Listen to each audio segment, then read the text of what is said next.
ಎಲ್ಲರಿಗೆ ನಮಸ್ಕಾರ. ಇದು ಟಾಪ್ ರೂಫಿಂಗ್ ಹೊಡೆದಿರೋದು. Top roofing side board. ಇದು ಲೇಟೆಸ್ಟ್ ಟಾಪ್. ಇದು 4 ಪೀಸ್ ಅಲ್ಲಿ ಪ್ಲೇನ್ ಹೊಡಿತಾ ಇದ್ವಿ. ಇವಾಗ ಸ್ಟಿಚಿಂಗ್ ಟಾಪ್ ಹೊಡಿತಾ ಇದೀವಿ. ವಿಂಡೋ ಎಲ್ಲ ಡಿಸೈನ್ ಬರುತ್ತೆ. ಫ್ಲಾಪ್ ಎಲ್ಲ ಈ ತರ ಬರುತ್ತೆ. ಗಾಡಿ ಅವರು ಇವರೇ ಬನ್ನಿ. ಇವರೇ ಕೆಂಗೇರಿಯಿಂದ ಬಂದಿರೋದು. ಎಲ್ಲಿಂದ ಬಂದಿರೋದನ್ನ? ಕೆಂಗೇರಿಯಿಂದ ಬಂದಿದ್ದಾರೆ. ಕೆಲಸ ಮಾಡ್ಕೊಟ್ಟಿದ್ದಾರೆ. ಸಕ್ಕತ್ತಾಗಿದೆ ಅಣ್ಣ, ತುಂಬ ಚೆನ್ನಾಗಿದೆ. ಸರ್ ನಾವು ನಮ್ಮೂರು ಯಾರನ್ನ ಕೇಳಿದ್ರೆ ಈ ಕಡೆನೇ ಕಳಿಸ್ಕೊಡ್ತೀವಿ. ಎಷ್ಟು ತಗೊಂಡಿದ್ದಾರೆ ಅಣ್ಣ?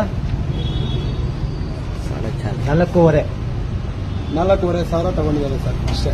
ಟಾಪು ರೂಫಿಂಗು 3 ಪೀಸ್ ಟಾಪು ತುಂಬ ಚೆನ್ನಾಗಿ ಮಾಡಿದ್ದಾರೆ. ಕೆಲಸ ತುಂಬ ಚೆನ್ನಾಗಿದೆ, ಸಕ್ಕತ್ತಾಗಿದೆ. ಲೈಕ್ ಮಾಡಿ, ಶೇರ್ ಮಾಡಿ, ಈ ಕಡೆ ಬಂದು ಮಾಡ್ಕೊಂಡು ಹೋಗಿ.